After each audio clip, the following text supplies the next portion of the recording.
আনন্দ সংবাদ, আনন্দ সংবাদ, আনন্দ সংবাদ। বং ক্রনিকলস নিয়ে এলো একটা দারুণ সুখবর।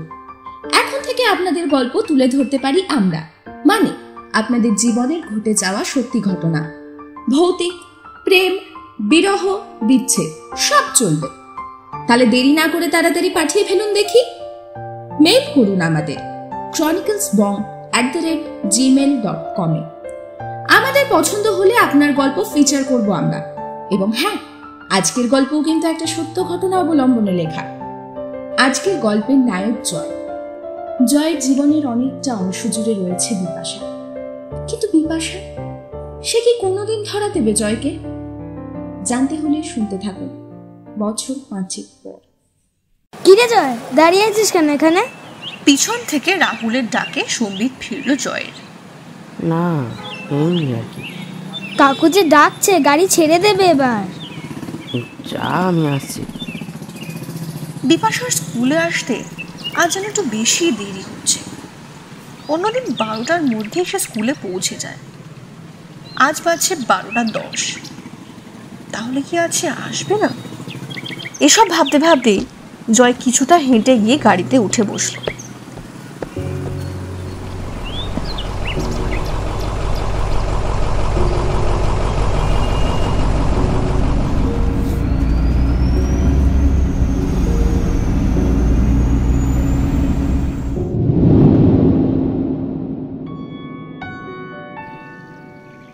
ক্লাস 4-এর ছাত্র জয়, আর বিপাশা ক্লাস 5।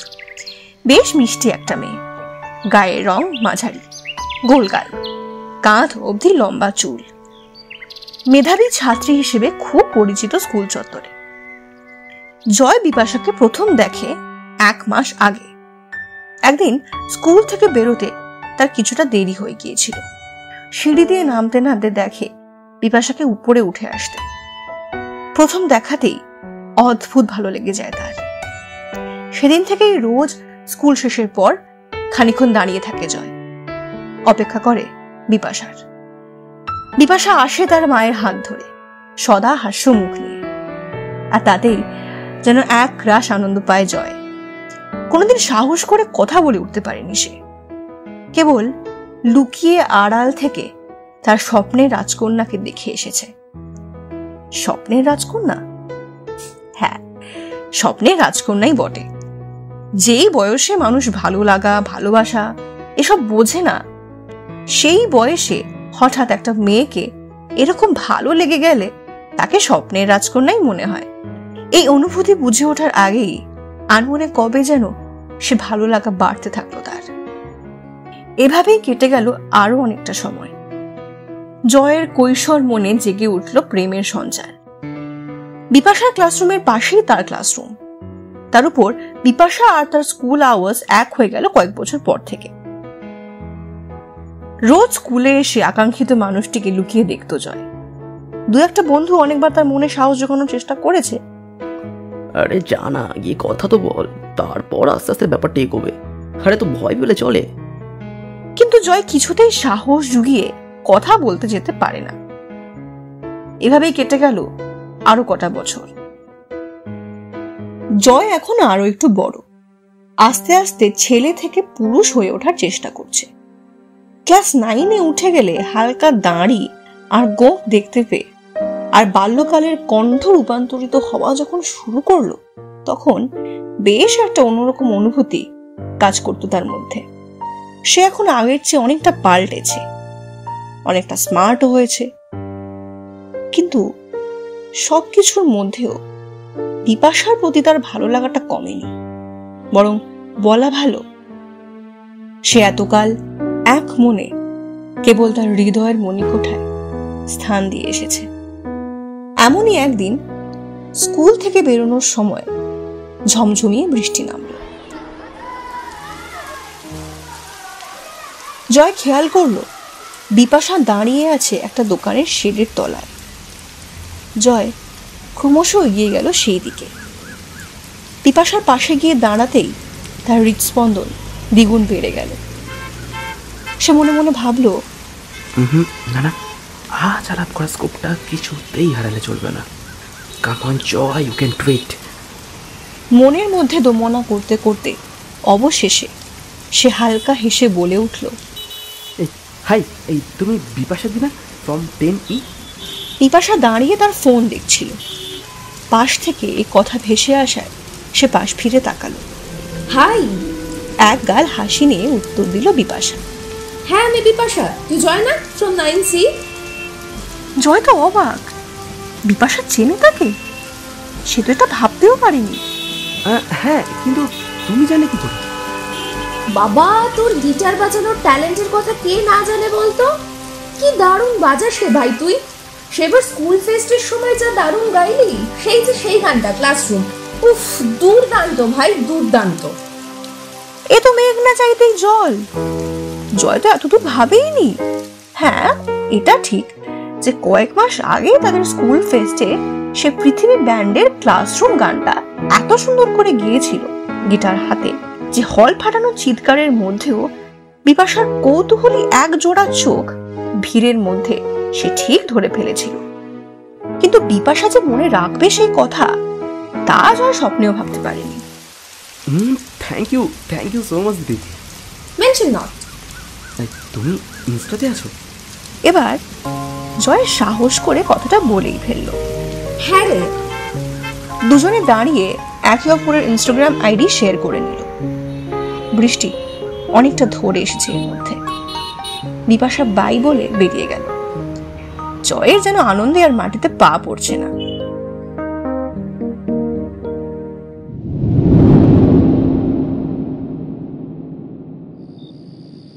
বাড়ি এসে নিজ উদ্যোগে কথা বলা শুরু করলো জয়। বিপাশা বেশ আগ্রহের সাথে কথা বলতো তার সাথে। কিছুদিনের মধ্যে একটা ভালো বন্ধুত্ব গড়ে উঠলো দুজনের মধ্যে। স্কুলে দেখা হলেই মিষ্টি হেসে কথা বলা, বাড়ি এসে অনেকটা সময় ফোনে কথা বলা, একাধবার স্কুলের পর চায়ের দোকানে আড্ডা দেওয়া, এভাবেই তাদের বন্ধুত্বটা অনেক গাঢ় হয়ে উঠল। এদিকে জয়ের এত বছরের সুপ্ত ভালো লাগাটা এখন ভালোবাসায় রূপান্তরিত হয়েছে এবং তা সে ভালোভাবেই বুঝতে পারছে। এভাবেই চলল আরো 2 বছর। এর মধ্যে দিদি ভাই ডাকটা উঠে বেস্ট ফ্রেন্ডস তকমা পেয়ে গেছে তাদের সম্পর্কটা। ঝগড়া খুনসুটির মধ্যেই কবে যে একে অপরের এত কাছাকাছি এসে গেছে তা বুঝতেই পারেনি। জয় তখন ক্লাস 11 আর বিপাশা 12। একদিন অনেক ভেবে সে স্থির করলো আর না, এবার বিপাশাকে মনের কথাটা জানাতেই হবে, যা হবার হবে। সামনাসামনি বলার সাহস তার নেই। তাই একদিন স্কুল থেকে বাড়ি আসার পর রাতে হোয়াটসঅ্যাপে কথা বলতে বলতে জয় বলে, তোকে একটা কথা বলার ছিল রে বিপু। প্রায় সঙ্গে সঙ্গে রিপ্লাই আসে, পারমিশন নিতে লাগে নাকি, বলে ফেল। জয়ের হাত কাঁপছিল। সে কাঁপা কাঁপা হাতেই সে টাইপ করতে লাগলো একটা বেশ বড় মেসেজ। তোকে কোনোদিন বলা হয়নি, জানি না তুই কখনো আন্দাজ করতে পেরেছিলি কি না, but the thing is I love you Bipasha. আজকে থেকে নয়, অনেক বছর ধরে you are the only girl who has been inside my heart. আমি জানি না তোর কাছে আমি কি বা আমাদের সম্পর্কটা কতটা important, but I do really love you lot. I hope তোর রিপ্লাই যেমনই হোক, it don't affect your friendship. এটাই বলার ছিল। মেসেজ পাঠানোর খানিকক্ষণের মধ্যে ব্লু টিক পড়ল। জয়ের হৃদস্পন্দন ক্রমাগত বেড়েই চলেছে। সে দেখতে পারছে বিপাশা প্রথম 2 মিনিট কোনো প্রতিক্রিয়া না দেখালেও তারপর টাইপ করতে শুরু করেছে। তার কিছুক্ষণ পর এলো সেই রিপ্লাই, ইটস ওকে রে, আমি বুঝতে পারছি, বাট সরি, তুই আমার বন্ধু ছাড়া আর কিছু নোস। জানি না whether it's rude or not, I don't mean to be, but please, আমি তোর সাথে শুধু বন্ধু হয়েই থাকতে চাই। বিপাশার চ্যাটটা জয়ের ফোনে খোলাই ছিল। সঙ্গে সঙ্গে পড়ে নিল সে। ব্যাস, তারপর সব স্তব্ধ। সে বিশেষ কিছু ভাবতে পারছে না, বরং বলা ভালো ভাবতে চাইছে না। জীবনে এই প্রথম রিজেকশন কি জিনিস তা অনুভব করলো জয়। তার চেয়েও বড় কথা, এতক্ষণে ব্যাপারটার গভীরতা আস্তে আস্তে তার হৃদয়ের অন্তঃস্থলে প্রবেশ করছে। এতগুলো বছরের একটু একটু করে বাড়তে থাকা ভালোবাসা, যা সযত্নে বেড়ে উঠেছিল তার সাথেই, তার মধ্যেই, সব যেন এক মুহূর্তে অসহায় হয়ে উঠে পাগলের মতো পরিত্রাণের পথ খুঁজছে, কিন্তু পাচ্ছে না। আসলে ভালোবাসা জিনিসটাই অমন, না পেলে তার মাত্রা আরো বেড়ে যায়। আসলে মানুষের মন সবসময় দুর্বেদ্য, দুর্লভ আর দুঃসহ অভিযানের পিছনেই ধাওয়া করে, তাই বারবার সে একই মরীচিকায় ফিরে আসে। জয়ের খেয়াল পড়ল বিপাশাকে রিপ্লাই দেওয়া হয়নি। সম্বিত ফিরতেই সে it's okay, hope we maintain the friendship এটা টাইপ করে পাঠিয়ে দিল। তারপর ফোনটা বন্ধ করে, ঘরের দরজা বন্ধ করে, আলো নিভিয়ে, নিজের হোম থিয়েটারটা অন করে চোখ বন্ধ করে রইল। বাইরে ঝমঝমিয়ে বৃষ্টি নেমেছে। অন্ধকার ঘরে বাজছে জয়ের প্রিয় গান। এমনই এক বৃষ্টির দিনে জয়ের সাথে বিপাশার প্রথম আলাপ। মনে পড়ছে তার সবকিছু এক এক করে। অন্ধকার ঘরে ভিড় করছে স্মৃতির মিছিল, ঝড় তুলছে তার মনের মধ্যে। গতবার পুজোয় বেরিয়েছিল দুজনে একসাথে। অজান্তেই ভিড়ের মধ্যে বিপাশার হাত ধরে ফেলেছিল জয়। বিপাশা বাধা দেয়নি, বরং হালকা লজ্জাই পেয়েছিল। জয় সেদিন মনে হয়েছিল বোধহয় বিপাশাও তাকে মনে মনে পছন্দ করে। এই ভ্রান্ত ধারণা পুষে রেখেছিল সে মনে মনে। আজ যেটা একেবারে ভঙ্গ হয়ে যাওয়ায় সে যেন আরো বেশি ভেঙে পড়েছে। বাইরে থেকে মা ডাকছে ডিনারের জন্য। সে হাঁক দিয়ে জানিয়ে দিল তার খিদে নেই আজ। কিন্তু মায়ের বকুনিকে এড়াবে কার সাধ্যি?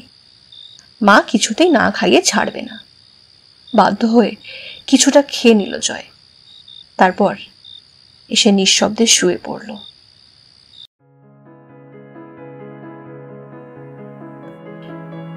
জয় আর বিপাশার সম্পর্কের সমীকরণ ক্রমশ বদলাতে থাকলো।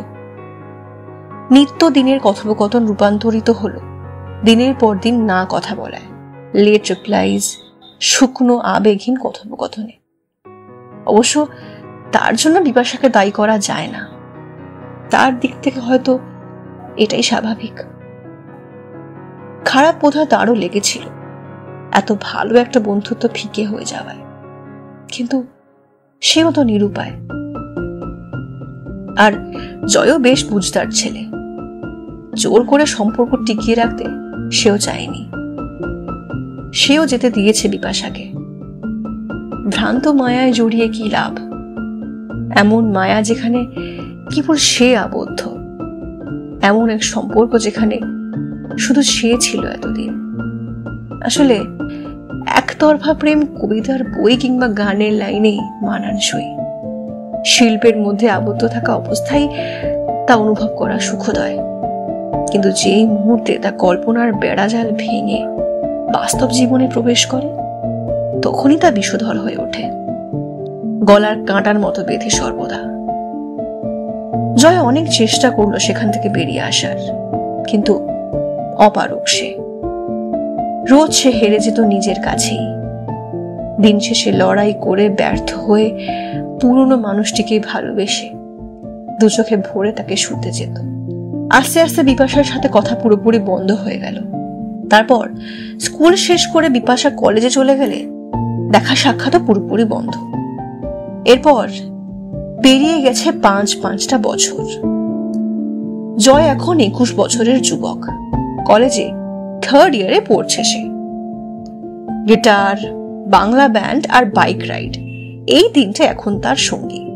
হ্যাঁ, ইন্টার্নশিপ, কলেজ, অফিস এইসব সেরে যে সময়টা পায়, সেই সময়টাই ব্যয় করে এসবের জন্য। আর বিপাশা এখনো আসে তার স্বপ্নে, রোজ না হলেও মাঝে মধ্যেই। প্রথম প্রেম নাকি ভোলা যায় না। আমাদের গল্পের নায়ক তার জল জ্যান্ত উদাহরণ। এই 5টা বছর সে অনেক চেষ্টা করেছে বিপাশাকে ভুলে নতুন করে বাঁচতে, জীবন গড়ে তুলতে, কিন্তু পুরোপুরি বেরিয়ে আসতে সে আজও পারেনি। ফিকে হয়ে এসেছে বিপাশার সেই মিষ্টি মুখটা, তবুও কোথাও গিয়ে ভালোবাসা হয়তো আজও সুপ্তভাবে বেঁচে আছে সবার অগোচরে। সেদিন কলেজ ছুটি হবার পর জয় গিয়েছিল বাগবাজার ঘাটে। ইদানিং বিপাশার কথা যেন একটু বেশি মনে পড়ছে। ঘাটের একটা সিঁড়িতে বসে একটা সিগারেট ধরালো সে। সূর্য ডুবতে শুরু করেছে, আকাশটা লালচে হয়ে আসছে, পাখির ঝাঁক উড়ে যাচ্ছে তাদের নিয়মিত গন্তব্যে। এমন সময় পিছন থেকে ডাক এলো, জয়। জয় এক মুহূর্তের জন্য ভাবলো এমন সময় তাকে কে ডাকবে। মেইলি গলাটা অনেকটা বিপাশার মতো। দোষ, সে কি করে আসবে এখানে? হয়তো তার কথাই ভাবছিল বলে তার এমনটা মনে হচ্ছে। সে পিছন ফিরে তাকালো, আর তাকাতে দেখলো বিপাশা। কতটা বদলে গেছে সে আজ। আগের চেয়ে খানিকটা চেহারা ভেঙেছে তার, চোখে চশমা নিয়েছে, তবুও সে পুরনো মিষ্টি হাসিটা এখনো বর্তমান। বিপাশা যে এখনো জয়কে চিনতে পেরেছে, তাও আবার পিছন থেকে, সেটা ভেবেই জয় আশ্চর্য হলো। কিন্তু মনোভাব প্রকাশ পেল না তার কথায়। আরে তুই কেমন আছিস? জয়ের স্বর এখন আগের থেকে অনেক পরিণত, অনেক শান্ত, যদিও শান্ত সে চিরকালই। এই চলে যাচ্ছে, তোর কি খবর বল? জয় লক্ষ্য করল বিপাশার গলার স্বর অনেকটা পরিণত আগের চেয়ে। আমিও বেশ আছি। ঠোঁটের কোনায় একটা ম্লান হাসি নিয়ে বলল জয়। বিপাশা নিজের থেকে জয়ের পাশে এসে বসল। দুজনেই চুপ। তারপর খানিকক্ষণের স্তব্ধতা ভেঙে বিপাশা বলল, একটা সিগারেট হবে? জয় একটু অবাকই হল। বিপাশা তো এসব একদম পছন্দ করে না। এমনকি জয় একবার সিগারেট চেখে দেখেছিল বলে রাগ করে বিপাশা তার সাথে 2 দিন কথা বলেনি। সেই বিপাশা আজ নিজে সিগারেট চাইছে। জয়ের মনোভাব খানিকটা বুঝতে পেরেই বিপাশা বলল, অবাক হলে নিশ্চয়ই। সৌভিক টিচ করে চলে যাওয়ার পর থেকেই এটা ধরেছি। সৌভিক আমার এক্স, 3 বছর ডেট করার পর জানতে পারলাম ডাবল ডেট করছিল। জয় কিছু বলল না, কেবল নিঃশব্দে এগিয়ে দিল সিগারেটটা। আরো আধা ঘন্টা কথা বলল তারা। বাড়ির লোক কেমন আছে, কলেজ লাইফ কেমন চলছে, ফিউচার প্ল্যানস, এইসব নিয়ে মূলত। তারপর বাড়ি ফিরে এলো দুজনেই। জয় ভেবেছিল একবার বিপাশাকে বলে দেখবে বাইকে তার বাড়ির কাছে ছেড়ে দেওয়ার জন্য, কিন্তু সে চায়নি পুরনো একটা অসমাপ্ত সম্পর্ক নতুন করে শুরু হোক। জয় বিপাশার নতুন ফোন নাম্বারটাও চায়নি। মনকে অনেকটা শক্ত করে নিয়েছে আজ সে। কেবল আজও বিপাশার চোখের দিকে তাকিয়ে সে অনেকক্ষণ হারিয়ে গিয়েছিল। হ্যাঁ, ভালোবাসাটা যেন অনেক দিন পর জেগে উঠেছে, কিন্তু পুরনো কোনো কথা তোলেনি সে। রাতের খাবার শেষ করার পর জয় ফেসবুকটা খুলল। একটা নতুন ফ্রেন্ড রিকোয়েস্ট এসেছে, নাম বিপাশা ভট্টাচার্য। অ্যাকসেপ্ট করলো সে। তার কিছুক্ষণের মধ্যেই মেসেঞ্জারে একটা টেক্সট এলো বিপাশার থেকে। এখনো ভালোবাসিস আমায়?